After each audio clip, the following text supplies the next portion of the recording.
નમસ્તે વિદ્યાર્થી મિત્રો, કેમ છો બધા? મજામાં છો ને? આજે ધોરણ 11 કેમિસ્ટ્રીની અંદર ચેપ્ટર નંબર 8 રેડોક્સ પ્રક્રિયાઓ, એમાં આજે આપણે જોવાનું છે ઓક્સિડેશન આંક. તો આપણે આ ઓક્સિડેશન આંકની ચર્ચા કરવાની છે અને આ આપણા ચેપ્ટરનો ત્રીજો વિડીયો થશે. તો ચલો આપણે ઓક્સિડેશન આંકની વાત કરીએ. તો અત્યારે આપણે જે ઓક્સિડેશન અને રિડક્શનની પ્રક્રિયા સમજાવતા હતા ને, એ ઓક્સિડેશન અને રિડક્શનની પ્રક્રિયા કેટલાક વિનિમયને આધારે સમજાવતા હતા. દાખલા તરીકે ઓક્સિજન દાખલ થાય તો ઓક્સિડેશન, હાઇડ્રોજન દાખલ થાય તો રિડક્શન. પણ દરેકની અંદર કાંઈ ઓક્સિજન ને હાઇડ્રોજન હોય એવું જરૂરી નથી.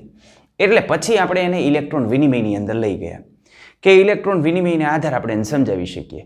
પણ ઇલેક્ટ્રોન વિનિમયની અંદર આખો જે ઇલેક્ટ્રોન છે ને, એ ઇલેક્ટ્રોનની આપલે થતી હોય. દાખલા તરીકે આપણે સોડિયમ હાઇડ્રેટની અંદર સમજાવીએ તો સોડિયમ ઇલેક્ટ્રોન ગુમાવતો હોય અને હાઇડ્રોજન ઇલેક્ટ્રોન સ્વીકારતો હોય. એટલે ઇલેક્ટ્રોન વિનિમયની પ્રક્રિયા પણ આપણે લાગુ પાડી શકીએ. પણ કેની અંદર લાગુ પાડી શકાય? તો જે આયોનિક સંયોજન હોય ને, એની અંદર આપણે ઇલેક્ટ્રોન વિનિમયની પ્રક્રિયા બહુ સારી રીતે લાગુ પાડી શકીએ. પણ માનો કે આપણને આપેલું જે સંયોજન છે, એ સંયોજન જો સહસંયોજક સંયોજન હોય ને, તો એની અંદર ઇલેક્ટ્રોન વિનિમય ન થતું હોય, એમાં ઇલેક્ટ્રોનની ભાગીદારી થતી હોય. તો ત્યાં જે ઇલેક્ટ્રોનની ભાગીદારી થાય છે, એમાં આપણે ઇલેક્ટ્રોન વિનિમય પ્રક્રિયાનો પણ ઉપયોગ ન કરી શકીએ ઓક્સિડેશન અને રિડક્શન સમજાવવા માટે. એટલે આવી પરિસ્થિતિની અંદર ઓક્સિડેશન થાય છે કે રિડક્શન થાય છે, એ સમજાવવા માટે આપણે કેનો ઉપયોગ કરીએ છીએ? તો એના માટે આપણે ઉપયોગ કરીએ છીએ ઓક્સિડેશન આંકનો. તો પહેલાં આપણે ટૂંકમાં એ જોઈ લઈએ કે આગળની આપણે જે વ્યાખ્યાઓ હતી, એ વ્યાખ્યાઓ આમાં શા માટે કારગત થતી નથી. તો ચાલો, હાઇડ્રોજન અને ઓક્સિજન આ એકબીજા સાથે સંયોજાય અને પાણી બનાવે. હવે એને આપણે દર્શાવવું હોય તો આપણે આ રીતે દર્શાવી શકીએ. આ રીતની પ્રક્રિયા થાય. પણ આ પ્રક્રિયાની અંદર જે ઇલેક્ટ્રોનનો વિનિમય થાય છે ને, એ ઇલેક્ટ્રોનનો વિનિમય આપણે એકદમ પરફેક્ટલી દર્શાવી શકતા નથી. સ્પષ્ટ રીતે આપણે ઇલેક્ટ્રોનનો વિનિમય નથી દર્શાવી શકતા. આપણે આમ કહી શકીએ કે આ કોણ છે? તો હાઇડ્રોજન છે. આ હાઇડ્રોજનની અંદર શું થાય છે? તો આ H2ની અંદર અહીંથી ઓક્સિજન દાખલ થાય છે. ઓક્સિજન દાખલ થાય છે એટલે આનું શું થાય છે? ઓક્સિડેશન થાય છે. આ ઓક્સિજન છે, એમાં શું થાય છે? તો ઓક્સિજનમાં હાઇડ્રોજન દાખલ થાય છે અને હાઇડ્રોજન ઉમેરાય તો એને આપણે શું કહીએ છીએ? રિડક્શન. તો આ રીતે આપણે ઓક્સિડેશન ને રિડક્શન કહી શકીએ. બરાબર, હાઇડ્રોજનને ઓક્સિજનને આધારે. પણ એ ઇલેક્ટ્રોન વિનિમયને આધારે જો આપણે સમજાવવું હોય તો ઇલેક્ટ્રોન વિનિમય એટલો બધો સ્પષ્ટ આની અંદર નથી. તો આપણે વિચારવું હોય તો કેવું વિચારી શકીએ? તો આપણે આવું વિચારી શકીએ કે આની અંદર શું હતું? તો આ જે શરૂઆતમાં છે ને, એ H2 હતો. તો અહીં હતો H2 અને H2 માંથી રૂપાંતરણ શેમાં થાય છે? તો એ જે H2 હતો ને, એ H2 માંથી રૂપાંતરણ થઈ જાય આ H2O. H2O માં H પ્લસ હોય ને O માઇનસ હોય, તો આ H2O માંથી રૂપાંતરણ થઈ જાય છે 2H પ્લસની અંદર. અને જો 2H પ્લસની અંદર રૂપાંતરણ થતું હોય તો આપણે કહી શકીએ કે એ 2 ઇલેક્ટ્રોન રિલીઝ કરશે. અને 2 ઇલેક્ટ્રોન રિલીઝ કરશે એટલે આપણે એનું ઓક્સિડેશન થયું ગણશું. અને આ જ રીતે અહીં જે O2 છે, એ O2ની આપણે વાત કરીએ. આ જે O2 છે, એ O2ની આપણે વાત કરીએ તો O2માં આવું થશે કે આ O2 છે, એ O2 2 ઇલેક્ટ્રોન એક્સેપ્ટ કરશે. અને 2 ઇલેક્ટ્રોન એક્સેપ્ટ કરે એટલે એમાંથી બની જાય O-2. તો આ O-2. અને વાસ્તવમાં H2O ની અંદર શું હોય છે? તો H2O ની અંદર આ H+, અને O-2 આમ લઈ શકીએ. પણ વાસ્તવમાં આયોનિક પ્રક્રિયા નથી. આયોનિક પ્રક્રિયા નથી એટલે આ જે અભિગમ આપણે અત્યારે વિચાર્યો છે ને, એ અભિગમ સંપૂર્ણ આપણે એને લાગુ ન પાડી શકીએ. કારણ કે કાંઈ આમાં હાઇડ્રોજન ઇલેક્ટ્રોન ગુમાવીને H+ ન બનતા હોય અને ઓક્સિજન ઇલેક્ટ્રોન સ્વીકારીને O-2 ન બનતા હોય. કારણ કે અહીં જે H2O છે ને, એ આયોનિક સંયોજન નથી. આ H2O તો સહસંયોજક સંયોજન છે. એટલા માટે ઇલેક્ટ્રોન વિનિમયનો જે કન્સેપ્ટ છે ને, એ કન્સેપ્ટ માત્ર ને માત્ર જે આયોનિક કમ્પાઉન્ડ છે એની અંદર આપણે લાગુ પાડી શકીએ છીએ. પણ આવા પાણી જેવા જે સહસંયોજક સંયોજનો છે, એની અંદર આ કન્સેપ્ટ આપણે નથી લાગુ પાડી શકતા. તો આવી જ રીતની જે અન્ય સહસંયોજક સંયોજનની જે બનાવટ થતી હોય, અન્ય જે જગ્યાએ સહસંયોજક સંયોજન એની સાથે સંકળાયેલા હોય અને એમાં રાસાયણિક પ્રક્રિયા આપણે લેતા હોય, તો આવી રીતે ઇલેક્ટ્રોન વિનિમયને આધારે નથી સમજાવી શકતા. કારણ કે એમાં ઇલેક્ટ્રોન તો માત્ર ને માત્ર થોડોક એના ઉપર જે છે એ ખસેલો હોય. યાની એના ઉપર સંપૂર્ણ ધન વીજભાર કે સંપૂર્ણ ઋણ વીજભાર નથી હોતો. એના ઉપર આંશિક ધન વીજભાર અને આંશિક ઋણ વીજભાર હોય. તો આવા જે સહસંયોજક સંયોજન છે, એ સહસંયોજક સંયોજનની અંદર આપણે ઓક્સિડેશન આંકને આધારે ઓક્સિડેશન અને રિડક્શન અર્ધ પ્રક્રિયા બહુ સારી રીતે સમજાવી શકીએ. બીજા આપણે બે ઉદાહરણની વાત કરીએ તો અહીં આપણને બીજા બે ઉદાહરણ આપ્યા છે. એમાં એક ઉદાહરણની અંદર છે H2ની Cl2 સાથે પ્રક્રિયા થાય છે અને HCl બને છે. આમાં ઓક્સિડેશન ને રિડક્શન આપણે સમજાવી શકીએ કારણ કે આપણી પાસે હવે ઘણા બધા સિદ્ધાંતો છે.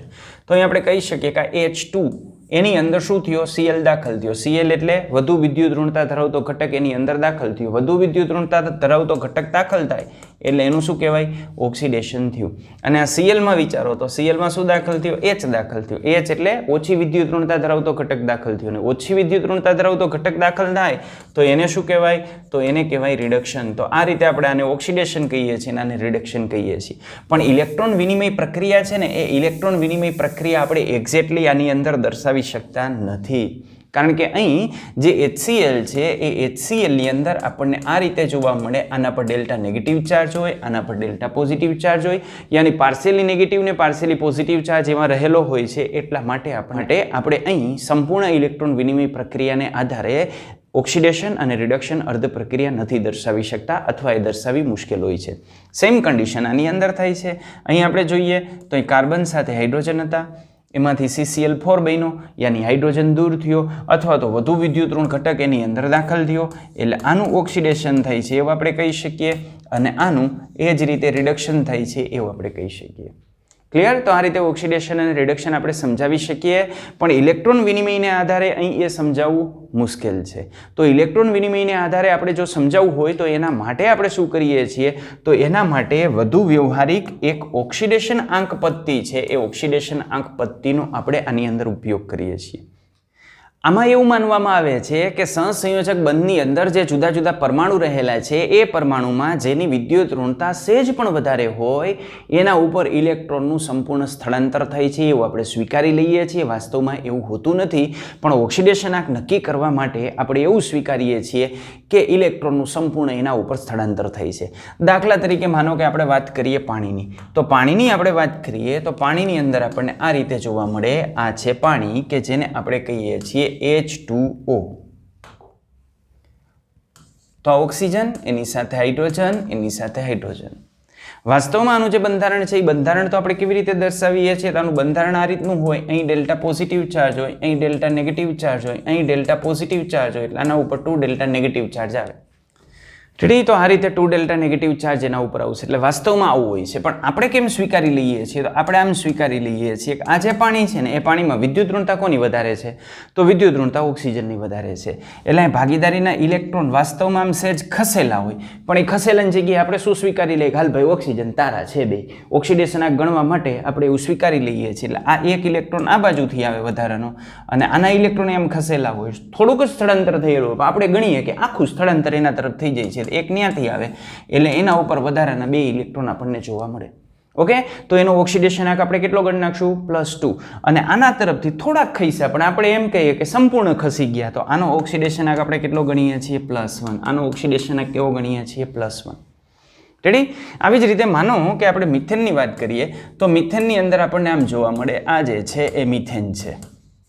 રેડી? અને આ CCl4 છે, કાર્બન ટેટ્રાક્લોરાઇડ. ક્લિયર? તો આમાં વાસ્તવમાં તો બંધની અંદર ઇલેક્ટ્રોનની ભાગીદારી જ થયેલી હોય, એમાં કોઈ શંકાને સ્થાન નથી. આ જે છે એ કાર્બનના 4 ઇલેક્ટ્રોન હોય, આ પણ કાર્બનના 4 ઇલેક્ટ્રોન હોય, આ ક્લોરિનના ઇલેક્ટ્રોન હોય, અને અહીં જે ઇલેક્ટ્રોન છે કેના હોય? હાઇડ્રોજનના. એમ ભાગીદારી જ થયેલી હોય. પણ આમાં વિદ્યુત ઋણતાને આધારે જોઈએ, અહીં કાર્બનની વિદ્યુત ઋણતા થોડીક વધારે હોય તો આપણે એમ કહીએ કાર્બન અંદર તરફ ખેંચે છે, અને ક્લોરિનની વિદ્યુત ઋણતા વધારે હોય તો એ ઇલેક્ટ્રોન આપણે કેના ગણશું? આ બંને ઇલેક્ટ્રોન ભાગીદારીના ઇલેક્ટ્રોન કેના ગણશું? ક્લોરિનના. એટલે ક્લોરિન ઉપર -1, આના ઉપર -1, આના ઉપર -1, એવી જ રીતે આના ઉપર -1. તો ચારેય ક્લોરિન ઉપર જો -1, -1, -1 આવે તો બચારા આ કાર્બનનું શું થાય? +4. યાની CCl4 ની અંદર જે કાર્બન છે એની +4 ઓક્સિડેશન અવસ્થા આવે. શા માટે? તો સહસંયોજક બંધના ઇલેક્ટ્રોન થોડાક માઇગ્રેટ થયેલા હોય છે, પણ ઓક્સિડેશન આંક ગણવા માટે આપણે એવું સ્વીકારી લઈએ છીએ કે સંપૂર્ણ એનું સ્થળાંતર થઈ ગયું છે. રેડી? એટલી વસ્તુ. ઓકે? સેમ કન્ડિશન આપણે આની અંદર વિચારીએ તો આ કાર્બન છે, એની સાથે 4 હાઇડ્રોજન છે, તો કાર્બન એની સાથે હાઇડ્રોજન જોડાયેલા છે, પણ અહીં હાઇડ્રોજન કરતાં કાર્બનની વિદ્યુત ઋણતા થોડીક વધારે હોય. 2.1 ને 2.5 એટલે બહુ ઓછો તફાવત છે, પણ તેમ છતાં એની વિદ્યુત ઋણતા થોડીક વધારે હોય. એટલે અહીં આપણે કાર્બનના ઇલેક્ટ્રોન ગણશું તો હાઇડ્રોજન +1, +1, +1, +1, તો આમાં કાર્બનની ઓક્સિડેશન અવસ્થા થઈ જશે -4. સમજાય છે વાત? વાસ્તવમાં તો બંનેની અંદર સહસંયોજક બંધ જ હોય, ઇલેક્ટ્રોનની ભાગીદારી જ થયેલા હોય, પણ આ તો થોડુંક ખસે ને ત્યાં એવું ગણી દેવાનું કે સંપૂર્ણ એના ઉપર સ્થળાંતરિત થઈ ગયો. શેના માટે? ઓક્સિડેશન આંક ગણવા માટે. ઓકે, તો આ રીતે આપણે જુદા જુદા જે તત્વો છે એ તત્વોના ઓક્સિડેશનાંક સંયોજનની અંદર ગણતા હોઈએ છીએ. ચલો, તો હવે આપણે જે કન્સેપ્ટ લીધો એ કન્સેપ્ટને આધારે જો આની અંદર વિચારીએ તો ઓક્સિડેશન આંક આપણે કેવી રીતે લખી શકીએ. અહીં મેં એક પ્રક્રિયા લખેલી છે. કઈ પ્રક્રિયા છે? આગળ આપણે હાઇડ્રોજનને ઓક્સિજનમાંથી પાણી બનાવી હતી એ જ પ્રક્રિયા છે. તો આ પ્રક્રિયાની અંદર તમે જોઈ શકો કે હાઇડ્રોજન તો વચ્ચે સહસંયોજક બંધ હોય, બરાબર, અને સમદ્વિપરમાણવી અણુ છે એટલે ઇલેક્ટ્રોનનું બેમાંથી એકી બાજુ માઇગ્રેશન ન થયું હોય એટલે આની ઓક્સિડેશન અવસ્થા 0 ગણીએ છીએ. ઓક્સિજન એની ઓક્સિડેશન અવસ્થા પણ 0 ગણીએ છીએ. અહીં હાઇડ્રોજનને ઓક્સિજન વચ્ચે જે બંધ હોય એ બંધની અંદર આપણે અગાઉ ચર્ચા કરી એવી રીતે આપણે શું ગણીએ છીએ? આ હાઇડ્રોજનનો ઇલેક્ટ્રોન આ બાજુ માઇગ્રેટ થયેલો એટલે હાઇડ્રોજનનો +1, તો આ +1 છે ને એ આ હાઇડ્રોજનનો છે અને ઓક્સિજનનો બંને બાજુથી 1 એટલે ઓક્સિજનનો કેટલો? -2. તો આની અંદર તમે જુઓ હાઇડ્રોજનની ઓક્સિડેશન અવસ્થા કેટલી છે? 0. ઓકે, આમાં H2 ની ઓક્સિડેશન અવસ્થા 0, O2 ની ઓક્સિડેશન અવસ્થા 0 અને H2O ની અંદર હાઇડ્રોજનની ઓક્સિડેશન અવસ્થા +1 અને ઓક્સિજનમાં -2 ઓક્સિડેશન અવસ્થા. તો આને આધારે આપણે કહી શકીએ કે અહીંયા 0 ઓક્સિડેશન અવસ્થા હતી, એમાંથી પ્લસ ઓક્સિડેશન અવસ્થા થઈ એટલે ઓક્સિડેશન અવસ્થાની અંદર વધારો થયો અને આ ઓક્સિડેશન અવસ્થામાં વધારો થયો એટલે આને આપણે કહેશું ઓક્સિડેશન. અને સેમ કન્ડિશન આની જોઈએ તો અહીં 0 હતું અને 0 માંથી -2 થયો. -2 એટલે ઘટાડો થયો, તો અહીં થાય છે ઘટાડો અને ઘટાડો થાય એને આપણે દર્શાવશું રિડક્શન તરીકે. તો આ ઓક્સિડેશન છે ને આ રિડક્શન છે.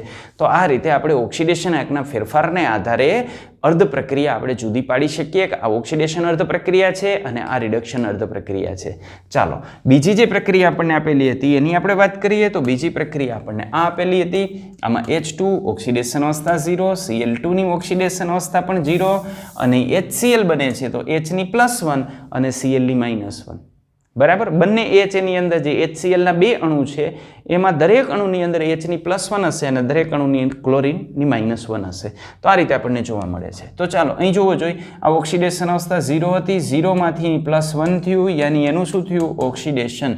અને અહીં 0 હતી, 0 માંથી કેટલી આવી? -1 યાની ઘટાડો થયો એટલે આનું શું થયું? રિડક્શન. તો આનું થઈ ગયું ઓક્સિડેશન અને આનું થઈ ગયું રિડક્શન. તો એક ઓક્સિડેશન છે ને એક રિડક્શન છે. આ રીતની બાબત આપણને આની અંદર જોવા મળશે. રેડી?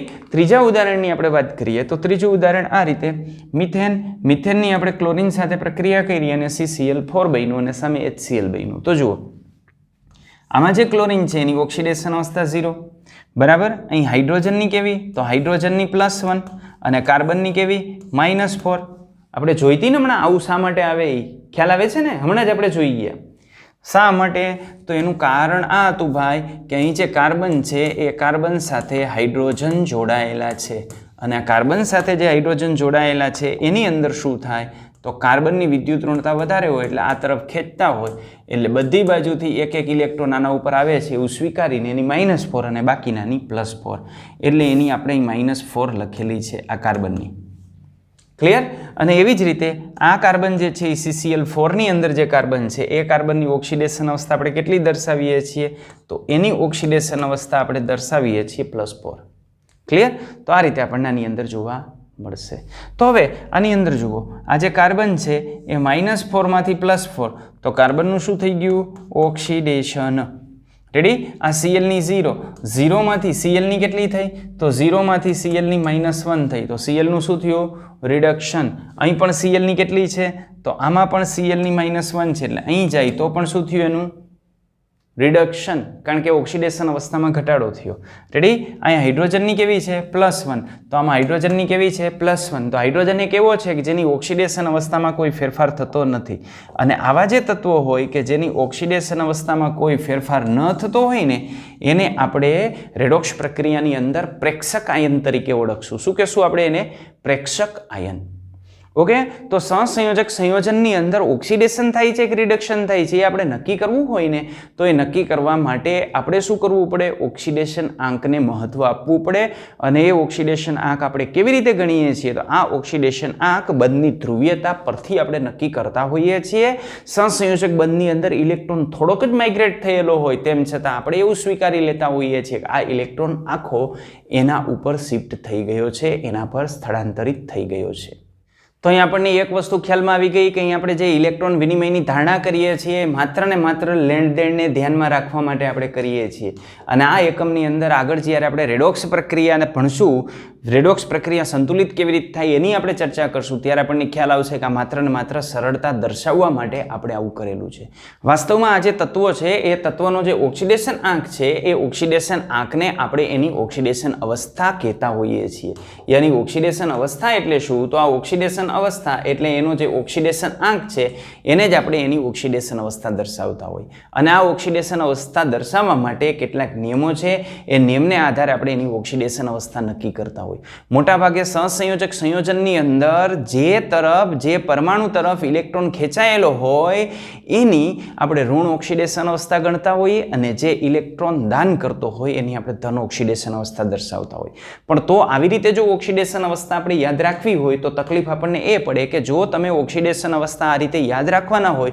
તો દરેક સંયોજનની અંદર રહેલા જે તત્વો છે એ તત્વોની વિદ્યુત ઋણતા તમને ખ્યાલ હોવી જોઈએ કે આમાં સહસંયોજક બંધ છે એ સહસંયોજક બંધ ના ઇલેક્ટ્રોન કઈ બાજુ શિફ્ટ થશે કારણ કે જો સહસંયોજક બંધના ઇલેક્ટ્રોન કઈ બાજુ શિફ્ટ થશે એ આપણને ખ્યાલ આવે તો એના પરથી આપણે એની સંયોજકતા નક્કી કરી શકીએ પણ હંમેશા આ સંયોજકતા નક્કી કરવા માટે બધા તત્વોની વિદ્યુત ઋણતા યાદ રાખવી સરળ નથી એટલા માટે આપણે એની અંદર એક સરળ બાબત વિકસાવી છે કે જેને ઓક્સિડેશન આંકના નિયમો કહેવામાં આવે છે તો કોઈ પણ અણુ અથવા તો આયન હોય એ જ્યારે 2 અથવા 2 કરતાં વધારે પરમાણુઓ એની અંદર હાજર હોય ત્યારે જો આ તત્વોનો ઓક્સિડેશન આંક આપણે દર્શાવતા હોય તો એ ઓક્સિડેશન આંક તેના બધા જ પરમાણુનો જે ઓક્સિડેશન આંક છે એ ઓક્સિડેશન આંકનો શું હોય સરેરાશ હોય માનો કે કોઈ પણ 2 ક્રોમિયમ છે અને બંને ક્રોમિયમની ઓક્સિડેશન અવસ્થા +6 છે તો એ ક્રોમિયમની ઓક્સિડેશન અવસ્થા આપણે +6 ગણશું પણ માનો કે એની અંદર 2 સલ્ફર રહેલા છે એક સલ્ફરની ઓક્સિડેશન અવસ્થા -2 હોય એકની +6 હોય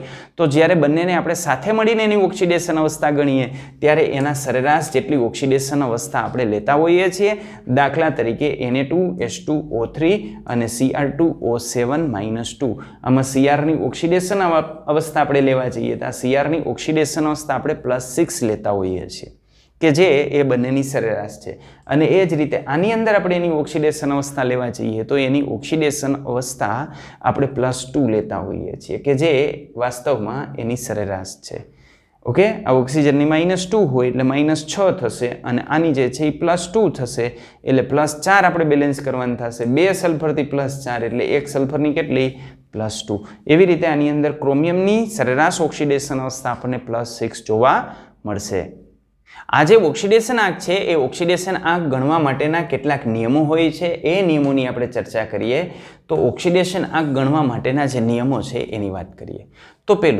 સૌથી પહેલી વસ્તુ તો એ છે મુક્ત અવસ્થામાં અથવા તો બિન સંયોજિત જે પરમાણુ છે એનો ઓક્સિડેશન આંક 0 હોય છે યાની કોઈ પણ પરમાણુ મુક્ત અવસ્થાની અંદર આપણને જોવા મળે છે અથવા સંયોજાયેલો નથી અને પરમાણુ સ્વરૂપે છે તો એનો ઓક્સિડેશન આંક કેવો ગણવાનો 0 ગણવાનો દાખલા તરીકે માનો કે આપણને H2 મળે છે O2 મળે છે આ H2 O2 Cl2 ozone P4 acid sodium magnesium aluminium આ દરેક પરમાણુની અંદર એનો ઓક્સિડેશન આંક આપણે 0 ગણીએ છીએ દાખલા તરીકે માનો કોઈ પણ ધાતુની તમે સંજ્ઞા લખો Au લખો છો Ag લખો છો સોડિયમ લખો છો મેગ્નેશિયમ લખો છો એલ્યુમિનિયમ લખો છો સિલિકોન લખો છો અને આ પરમાણુ તરીકે છે તો આની ઓક્સિડેશન અવસ્થા આપણે કેટલી ગણવાની 0 ગણવાની માનો કે ઓક્સિજન આપણે આમ દર્શાવીએ છીએ તો આની ઓક્સિડેશન અવસ્થા કેટલી ગણવાની 0 ગણવાની માનો કે આપણે આમ દર્શાવીએ છીએ O2 તો પણ એની ઓક્સિડેશન અવસ્થા કેટલી ગણવાની 0 ગણવાની માનો કે ઓક્સિજનનું સ્વરૂપ છે ઓઝોન સ્વરૂપે O3 તો પણ એની ઓક્સિડેશન અવસ્થા આપણે કેટલી ગણશું 0 ગણશું રેડી ફોસ્ફરસ છે અને માત્ર ફોસ્ફરસ આપણે આમ દર્શાવ્યો છે તો આની ઓક્સિડેશન અવસ્થા આપણે 0 ગણશું પણ વાસ્તવમાં ફોસ્ફરસનું સ્વરૂપ હોય P4 તો એની ઓક્સિડેશન અવસ્થા આપણે 0 ગણશું સલ્ફરની આપણે વાત કરીએ તો સલ્ફર S તરીકે દર્શાવેલો હોય તો ઓક્સિડેશન અવસ્થા 0 S2 વાયુ અવસ્થાની અંદર હોય તો પણ એની ઓક્સિડેશન અવસ્થા 0 અને સલ્ફરના આપણને જે સ્વરૂપ જોવા મળતા હોય S8 સ્વરૂપે જોવા મળતા હોય તો પણ એની ઓક્સિડેશન અવસ્થા 0 એટલે આ રીતે કોઈ પણ તત્વ છે મુક્ત અવસ્થાની અંદર અથવા તો બિન સંયોજિત પરમાણુ હોય તો એનો ઓક્સિડેશન આંક કેટલો ગણવાનો 0 ગણવાનો તો આ રીતે આપણે એની ઓક્સિડેશન અવસ્થા 0 ગણીએ છીએ આ થયો પહેલો નિયમ બીજા નિયમની આપણે વાત કરીએ તો એક પરમાણુય આયનનો જે ઓક્સિડેશન આંક શું છે ઓલું તત્વ હતું, હવે આ શું છે? આયન છે. તો એક પરમાણુય જે આયન છે એ આયનનો ઓક્સિડેશન આંક એના ઉપર રહેલો જે વીજભાર છે એ વીજભાર જેટલો હોય છે. દાખલા તરીકે આપણે Na+ ની વાત કરીએ તો Na+ એના ઉપરનો વીજભાર કેટલો છે? +1. તો એના ઉપર રહેલો જે વીજભાર છે એને આપણે શું કહી દેશું? ઓક્સિડેશન આંક. કારણ કે એમાં ઓક્સિડેશન આંક કેટલો હોય? આયન ઉપર રહેલા વીજભાર જેટલો, એટલે આનો ઓક્સિડેશન આંક થઈ જાય +1. આ જ રીતે Mg+2 તો એનો ઓક્સિડેશન આંક કેટલો? +2. Fe+3 તો એનો ઓક્સિડેશન આંક +3. Cl-1 એનો ઓક્સિડેશન આંક -1. O-2 એનો ઓક્સિડેશન આંક -2. રેડી? તો આ રીતે બીજા નિયમની અંદર આપણે કહી શકીએ કે માનો કે આપણને કોઈ આયન આપ્યો છે અને એ આયન એક પરમાણુ વાળો છે, યાની એક પરમાણુય આયન આપણને આપેલો છે, તો એના ઉપર રહેલો જે વીજભાર છે ને એ વીજભારને જ આપણે શું કહી દેશું? એનો ઓક્સિડેશન આંક કહી દેશું. રેડી? તો આને આધારે આપણે કહી શકીએ કે જો બધી જ આલ્કલી ધાતુ તત્વો હોય ને તો આલ્કલી ધાતુ તત્વો જ્યારે મુક્ત સ્થિતિની અંદર હોય ત્યારે તેની ઓક્સિડેશન અવસ્થા 0 હોય, પણ એના સંયોજનની અંદર હોય તો આલ્કલી ધાતુ તત્વોની ઓક્સિડેશન અવસ્થા હંમેશા +1 જ આવે. આ કાયમી માટે ધ્યાન રાખવાનું, કારણ કે આલ્કલી ધાતુ તત્વ છે ને એની ઇલેક્ટ્રોન રચના હોય NS1. આ પ્રકારની ઇલેક્ટ્રોન રચના ધરાવતું હોય અને અતિ સક્રિય ધાતુ હોય એટલે ખૂબ સરળતાથી એક ઇલેક્ટ્રોન ગુમાવી દે અને એક ઇલેક્ટ્રોન ગુમાવી અને NS0 યાની નિષ્ક્રિય વાયુ જેવી ઇલેક્ટ્રોન રચના પ્રાપ્ત થઈ જાય. એટલે કોઈ પણ આલ્કલી ધાતુ હોય, આલ્કલી ધાતુ, તો એની ઓક્સિડેશન અવસ્થા +1 જ ગણવાની. પણ ક્યારે? સંયોજનમાં. હું એમ પૂછું સોડિયમની ઓક્સિડેશન અવસ્થા, તો સોડિયમની ઓક્સિડેશન અવસ્થા 0. કેમ? એ સંયોજન નથી, પરમાણુ તરીકે આપેલું છે એટલા માટે 0. પણ જો હું આમ લઈ લઉં કે NaCl, Na2O, Na2S, તો આ બધા જ સંયોજનની અંદર સોડિયમની ઓક્સિડેશન અવસ્થા કેટલી? તો આ બધા જ સંયોજનની અંદર સોડિયમની ઓક્સિડેશન અવસ્થા +1. સોડિયમની જગ્યાએ પોટેશિયમ હોય, રૂબિડિયમ હોય, સીઝિયમ હોય, કોઈ પણ આલ્કલી ધાતુ તત્વો હોય તો એની ઓક્સિડેશન અવસ્થા આપણે કેટલી ગણશું? તેની ઓક્સિડેશન અવસ્થા આપણે +1 જ ગણશું. ઓકે? તો આ રીતે આપણે એની ઓક્સિડેશન અવસ્થા આપીએ છીએ. જ્યારે એની મોટી બહેન, આલ્કલી ધાતુની મોટી બહેન કઈ? અનાર્કલી. અનાર્કલી નહીં, આલ્કલાઇન અર્ધધાતુ. તો આલ્કલાઇન અર્ધધાતુ યાની સેકન્ડ ગ્રુપની અંદર આવે.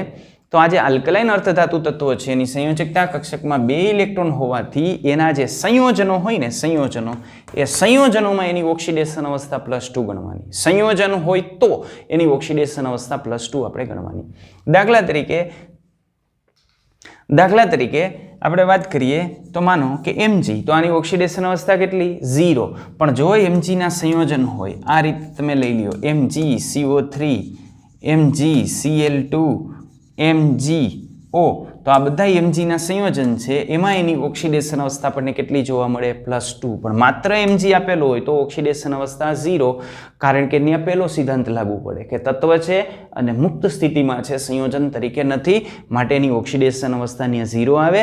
પણ જો એના સંયોજનો બને તો આલ્કલાઇન અર્ધધાતુ તત્વ છે, એની સંયોજકતા કક્ષકમાં 2 ઇલેક્ટ્રોન હોય, સક્રિય ધાતુ હોવાથી એ 2 ઇલેક્ટ્રોન ગુમાવી દેશે, એટલે +2 ઓક્સિડેશન અવસ્થા ધારણ કરશે. આ જ રીતે જો આપણે જોઈએ તો એલ્યુમિનિયમ છે, તો એલ્યુમિનિયમના જે બધા જ સંયોજન આપણે લઈ લઈએ તો એલ્યુમિનિયમની સંયોજકતા કક્ષકમાં 3 ઇલેક્ટ્રોન હોવાથી એની ઓક્સિડેશન અવસ્થા આપણને +3 જોવા મળે. ચલો હવે આપણે વાત કરીએ એના પછી ત્રીજા સિદ્ધાંતની. તો ત્રીજો મુદ્દો આપણને એ આપેલો છે કે ઓક્સિજન હોય તો ઓક્સિજનના મોટાભાગના સંયોજનની અંદર એની ઓક્સિડેશન અવસ્થા આપણને -2 જોવા મળે. શા માટે આવું થાય? કારણ તમને ખ્યાલ છે કે આ જે ઓક્સિજન છે એ ઓક્સિજનની ઇલેક્ટ્રોન રચના આપણને આ રીતે જોવા મળે, 1s2, 2s2 અને 2p4. જો આ 2 ઇલેક્ટ્રોન સ્વીકારી લે તો નિષ્ક્રિય વાયુ નિયોન જેવી ઇલેક્ટ્રોન રચના પ્રાપ્ત કરી લે, એટલે જનરલી આ 2 ઇલેક્ટ્રોન સ્વીકારવાની વૃત્તિ ધરાવતો હોય. અને આમાં આ જે ઓક્સિજન છે એ ઓક્સિજનની વિદ્યુતઋણતા સેકન્ડ હાઈએસ્ટ આપણને જોવા મળે, 3.5 સેકન્ડ હાઈએસ્ટ જોવા મળે છે આધુનિક આવર્ત કોષ્ટકની અંદર. એટલે ઓક્સિજનના મોટાભાગના જે સંયોજનો હોય ને એ સંયોજનમાં એની ઓક્સિડેશન અવસ્થા -2 હોય. પણ તેમ છતાં એની અંદર 2 પ્રકારના અપવાદ જોવા મળે છે. આ જે 2 પ્રકારના અપવાદ જોવા મળે એમાં એક અપવાદ તો એ છે કે ઓક્સિજન જ્યારે પોતાના જ ઓક્સિજન સાથે જોડાયેલો હોય ત્યારે, દાખલા તરીકે એની અંદર આપણે જે 2 ઓપ્શનની વાત કરીએ તો એક છે આ O2-2 અને બીજો છે O2-1. તો એ બંને ઓક્સિજન એકબીજા સાથે જોડાયેલા હોય, અહીં બંને ઓક્સિજન એકબીજા સાથે જોડાયેલા હોય. પણ આ બંને ઓક્સિજન જ્યારે આવી રીતે એકબીજા સાથે જોડાયેલા હોય ને ત્યારે આને કહેવાય પેરોક્સાઇડ આયન. તો આ પેરોક્સાઇડ આયન છે. હાઇડ્રોજન પેરોક્સાઇડની આપણે વાત કરીએ તો શું લખીએ છીએ? H2O2 લખીએ છીએ. સોડિયમ પેરોક્સાઇડમાં Na2O2 લખીએ છીએ. અને આની આપણે વાત કરીએ તો આ શું છે? આ છે સુપર ઓક્સાઇડ. બરાબર, આ અસ્થાયી હોય સુપર ઓક્સાઇડ, પણ તેમ છતાં જોવા મળે છે આ સુપર ઓક્સાઇડ અને આ પેરોક્સાઇડ. તો અહીં પેરોક્સાઇડની અંદર તમે જુઓ, પેરોક્સાઇડમાં ઓક્સિજનની ઓક્સિડેશન અવસ્થા કેટલી? -2. કેટલા વચ્ચે? 2 વચ્ચે. તો એક વચ્ચે ઓક્સિડેશન અવસ્થા કેટલી આવે? -1. એટલે પેરોક્સાઇડમાં ઓક્સિજનની ઓક્સિડેશન અવસ્થા -1 હોય. હમણાં આપણે કીધું હતું મોટા ભાગના સંયોજનમાં ઓક્સિજનનો ઓક્સિડેશનાંક -2 હોય, પણ પેરોક્સાઇડમાં -1 હોય. ઓકે, એવી રીતે સુપર ઓક્સાઇડમાં આપણે જોઈએ તો -1 2 વચ્ચે, તો એકના ભાગમાં કેટલો આવે? -0.5, અપૂર્ણાંક -0.5. ક્લિયર? તો આ એક અપવાદ છે કે જ્યારે ઓક્સિજન સાથે જોડાયેલો હોય ત્યારે આવા પેરોક્સાઇડ અને સુપર ઓક્સાઇડ જેવા જે આયનો બનતા હોય એમાં ઓક્સિજનની ઓક્સિડેશન અવસ્થા આપણને -2 જોવા મળતી નથી.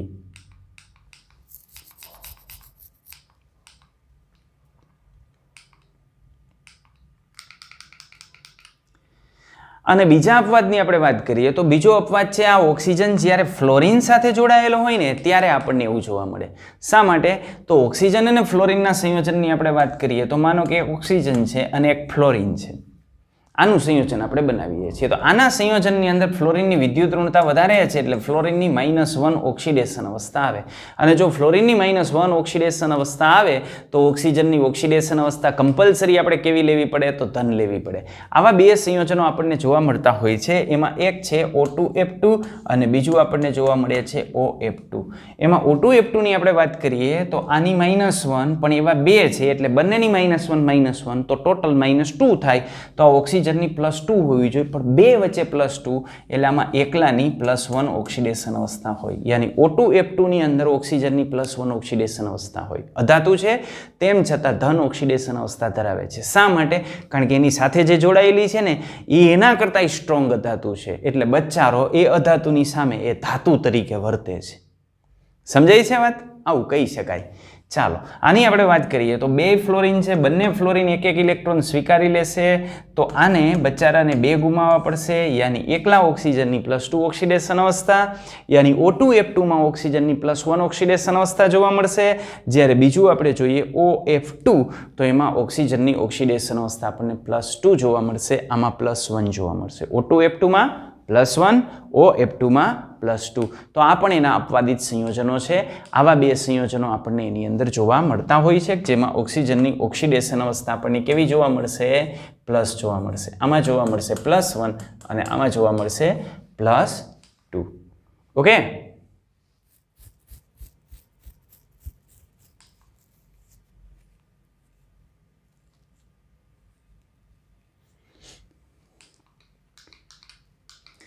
અહીં ઓક્સિજન ઉપર +1 આવે છે કે +2 આવે છે એનો આધાર કેના ઉપર હોય? સંયોજનની અંદર બનેલા બંધની સંખ્યા ઉપર આધારિત હોય. પણ તેમ છતાં એક વસ્તુ ફિક્સ થઈ જાય કે ફ્લોરિન સાથેનું સંયોજન હોય એટલે બચ્ચારું ઓક્સિજન ગયો એમાં ઓક્સિજનની ઓક્સિડેશન અવસ્થા પ્લસ જ આવે.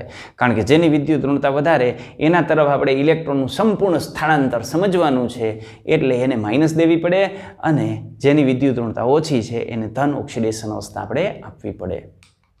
ચલો તો ચોથા મુદ્દાની અંદર આપણે વાત કરીએ હાઇડ્રોજનની. હવે હાઇડ્રોજનની આપણે વાત કરીએ તો હાઇડ્રોજન પાસે 1 ઇલેક્ટ્રોન હોય એટલે મોટા ભાગના સંયોજનની અંદર હાઇડ્રોજન પોતાનો 1 ઇલેક્ટ્રોન ગુમાવતો હોય. એટલે મોટા ભાગના સંયોજનની અંદર જે હાઇડ્રોજન પરમાણુ છે એ હાઇડ્રોજન પરમાણુની ઓક્સિડેશન અવસ્થા +1 હોય. શેમાં? મોટા ભાગના સંયોજનમાં, H2 માં નહીં. મોટા ભાગનું જે સંયોજન હોય એ સંયોજનની અંદર હાઇડ્રોજનની ઓક્સિડેશન અવસ્થા +1 હોય. પણ જો આ હાઇડ્રોજન એના કરતાં વધુ વિદ્યુત ધનમય ધાતુ સાથે જોડાયેલો હોય એનું દ્વિઅંગી સંયોજન બને. દ્વિઅંગી કોને કહેવાય? બે જ હોય, એક ધાતુ હોય ને એક હાઇડ્રોજન હોય, તો એને દ્વિઅંગી સંયોજન કહેવાય. તો જો એના કરતાં જે સક્રિય ધાતુ છે યાની ધાતુ સાથે હાઇડ્રોજનનું દ્વિઅંગી સંયોજન બને તો એમાં એની ઓક્સિડેશન અવસ્થા -1 આવે, કારણ કે ત્યાં હાઇડ્રોજનની વિદ્યુત ઋણતા વધી ગઈ હોય એટલે ઇલેક્ટ્રોન એને સ્વીકારવો પડે, તો ત્યાં એની ઓક્સિડેશન અવસ્થા -1 આવે અને એવા જે સંયોજનો હોય એને આપણે હાઇડ્રાઇડ કહેતા હોઈએ.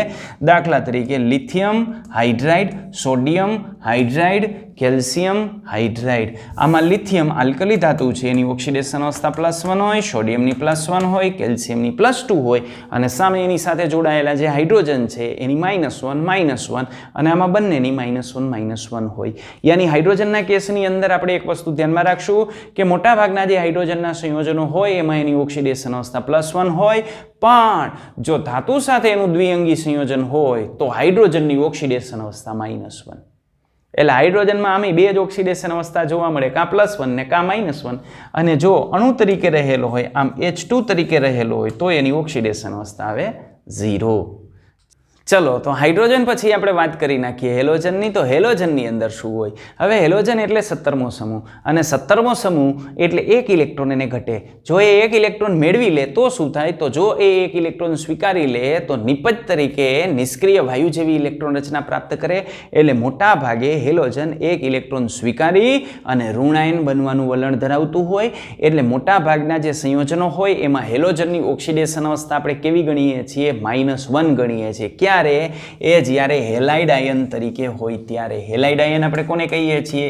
AX- યાની AF -Cl -Br -I આને આપણે કહીએ છીએ હેલોજન અને આને કહેવાય હેલાઇડ આયનો. અને આ બધા જ હેલાઇડ આયનોની અંદર એની ઓક્સિડેશન અવસ્થા કેવી હોય? -1 હોય. પણ આ હેલોજનની અંદર ઘણી બધી જગ્યાએ આપણને અપવાદ જોવા મળે છે. કઈ જગ્યાએ અપવાદ જોવા મળે? તો જ્યારે આની અંદર જો ફ્લોરિનની વિદ્યુત ઋણતા તો સૌથી વધારે છે, એટલે ફ્લોરિન માટે તો સનાતન સત્ય કે ફ્લોરિનનું સંયોજન હોય ને એટલે ફ્લોરિનની ઓક્સિડેશન અવસ્થા -1 જ હોય, એમાં બીજો ઓપ્શન છે જ નહીં. ફ્લોરિનનું સંયોજન હોય એટલે Fની ઓક્સિડેશન અવસ્થા -1 જ, બીજો કોઈ ઓપ્શન નથી એની અંદર.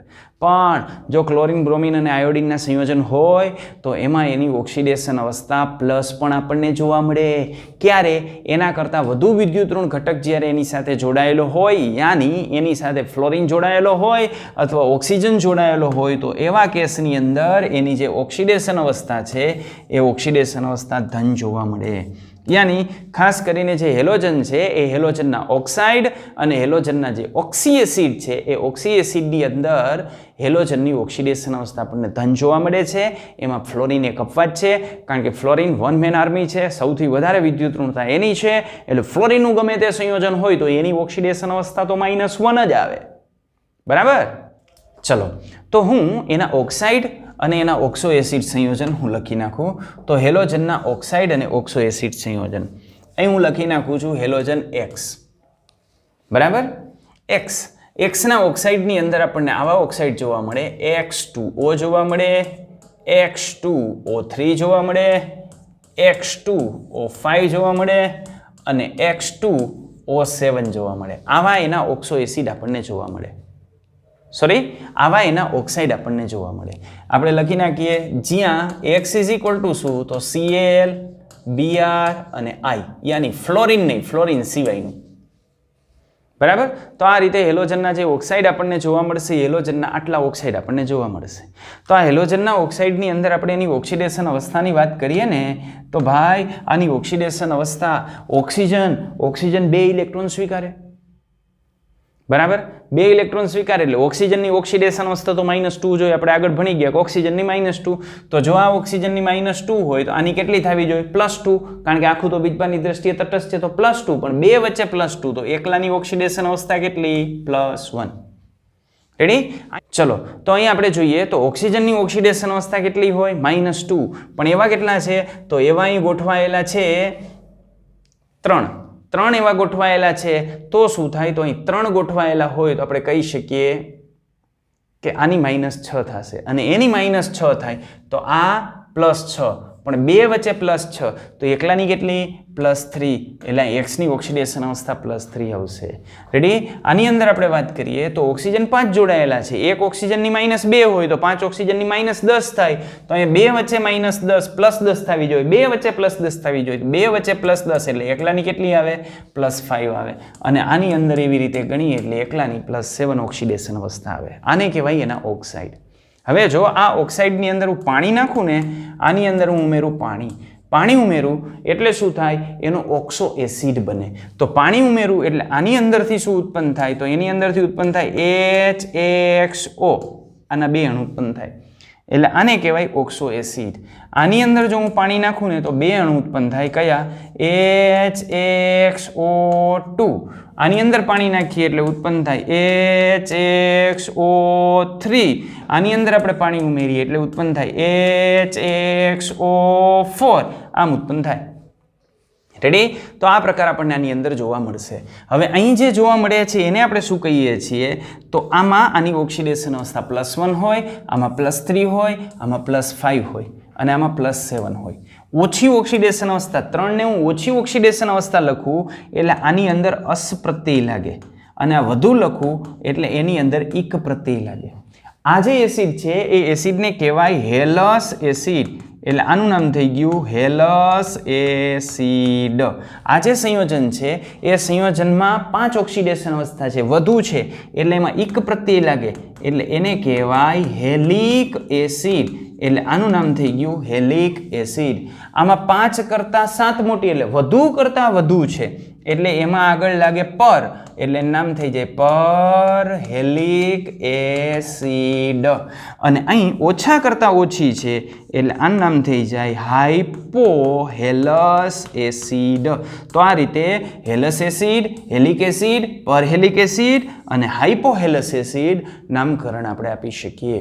અહીં જો X બરાબર ClBr અને I હોય તો આ બંને કેસની અંદર એની ઓક્સિડેશન અવસ્થા +1 હોય, આ બંને કેસની અંદર એની ઓક્સિડેશન અવસ્થા +3 હોય, આ બંને કેસની અંદર એની ઓક્સિડેશન અવસ્થા +5 હોય અને આ બંને કેસની અંદર હેલોજનની ઓક્સિડેશન અવસ્થા આપણને જોવા મળે +7. તો હેલોજન ઓક્સિજન સાથે જોડાયેલો હોય ત્યારે એની ઓક્સિડેશન અવસ્થા આપણને પ્લસ જોવા મળે ફ્લોરિન સિવાયના હેલોજન માટે. રેડી? આટલી બાબત ઓકે.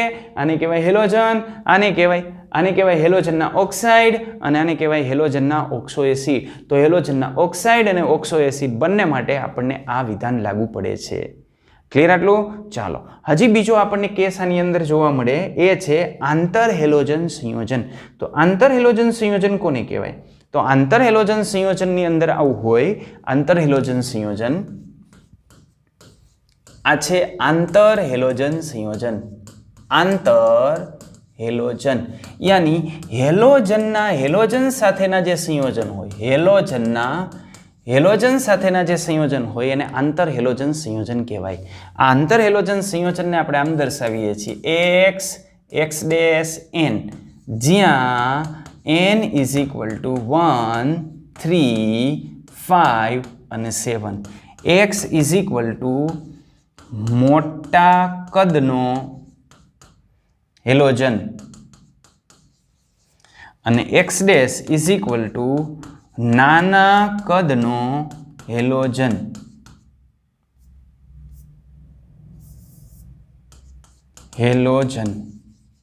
રેડી?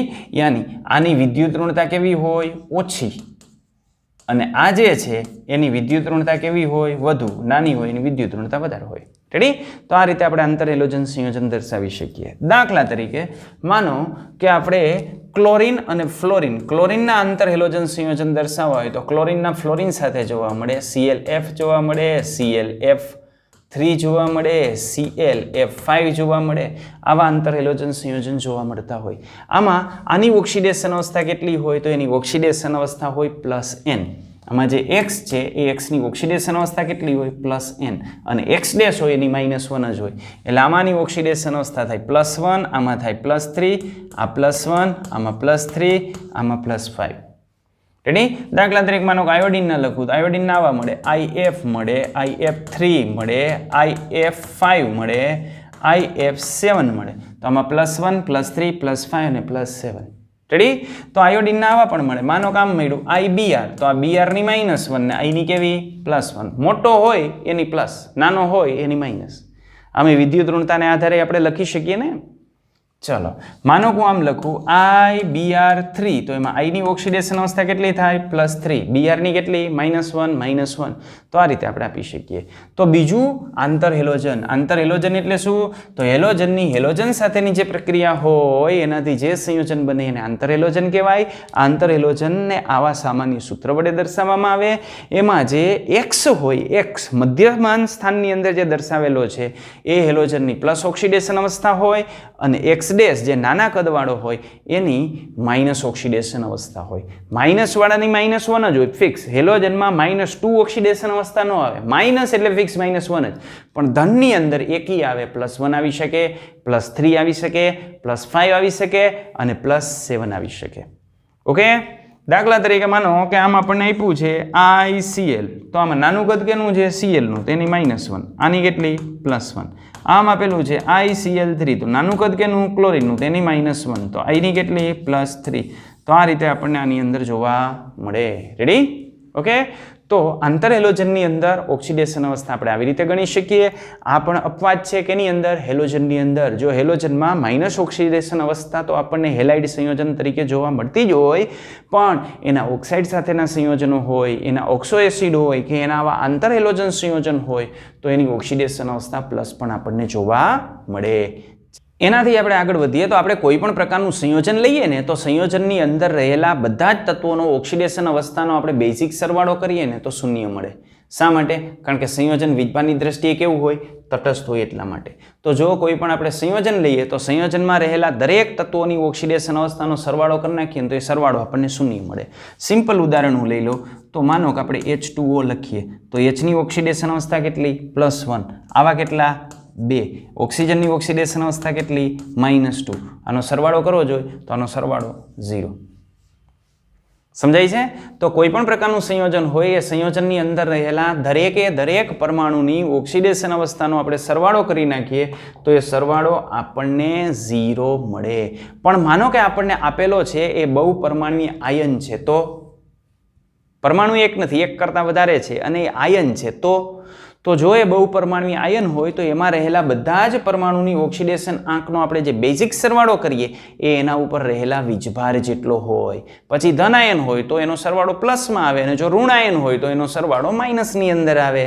દાખલા તરીકે માનો કે CO3 - 2 ની આપણે વાત કરીએ તો આ CO3 - 2, તો CO3 - 2 એટલે આમાં કાર્બનની ઓક્સિડેશન અવસ્થા +4 હોય, ઓક્સિજનની ઓક્સિડેશન અવસ્થા -2 હોય, પણ એવા 3 છે એટલે -2.